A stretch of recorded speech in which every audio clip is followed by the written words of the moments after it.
అక్కడున్నాడే, వాడు నా పెద్ద కొడుకు. వాడి కోసం ఎన్ని సంబంధాలు తెచ్చినా వెనక్కి పంపిస్తున్నాడు తప్ప ఒక్క అమ్మాయి అయినా నచ్చిందని చెప్పడం లేదు. మీరైనా దయ ఉంచి నా ఇంటికి కాబోయే కోడలు ఎక్కడుందో, ఎప్పుడొస్తుందో చెప్పగలరా స్వామి? స్వామి, అసలు మా తమ్ముడికి పెళ్లి యోగం ఉందా లేదా? పిచ్చి తల్లి, పెళ్లి యోగం ఏంటి తల్లి? కాబోయే కోడలు కంటి ముందే ఉంది, ఈ ఇంటి ముందే ఉంది.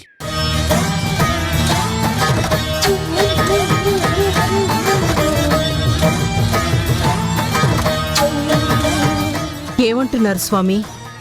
మా ఇంటి కోడలు ఎక్కడుందో తెలియక మేం తలలు బాదుకుంటుంటే మీరా అమ్మాయి ఇంటి ముందే ఉందంటున్నారేంటి? అదే దైవలీల. ఎక్కడో సముద్రంలో ఉన్న ఉప్పుని, ఎక్కడో పుట్టిన చెట్టు మీద కాయని కలిపినట్టే ఆ దేవుడి భార్యాభర్తలను కలుపుతాడు. అది నిజమే స్వామి. కాని మావాడు ఓ పట్టాన పెళ్లికి ఒప్పుకోవడం లేదు. దీనికేదైనా పరిష్కారం చెప్పండి స్వామి.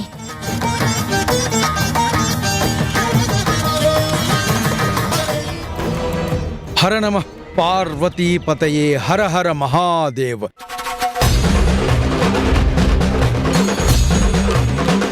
హరోం హర హర, హరోం హర హర, హర హర మహాదేవ శంభో శంకర. చూడు తల్లి, ఈ నిమ్మకాయను నీ చేతుల మీదుగా ఏ అమ్మాయికైతే ఇస్తావో ఆ అమ్మాయి నిస్సందేహంగా నీ ఇంటి కోడలవుతుంది.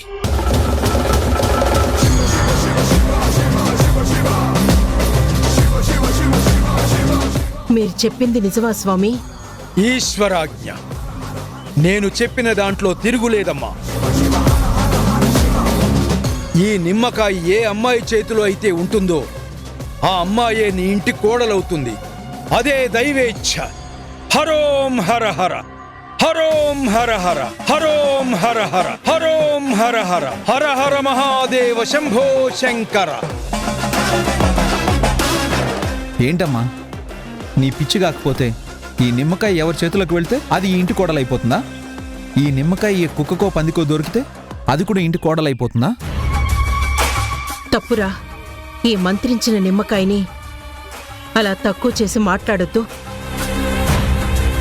చాలా మహిమాన్వితమైనది. ఇప్పుడొచ్చే పెళ్లి సంబంధంలో ఏ విధంగా అయినా ఈ నిమ్మకాయను ఆ అమ్మాయికిస్తాను. ఆ అమ్మాయిని ఏ ఇంటి కోడ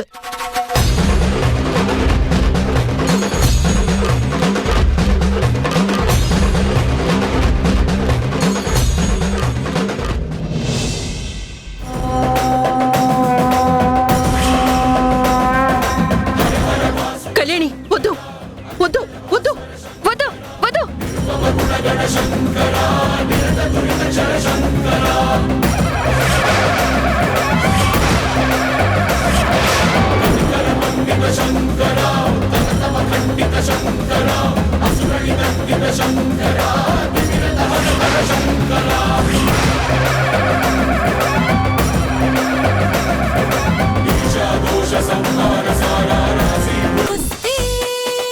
కుస్తీ కళ్యాణి సాయంత్రం 6 గంటల 30 నిమిషాలకు మన సన్ జెమినీలో.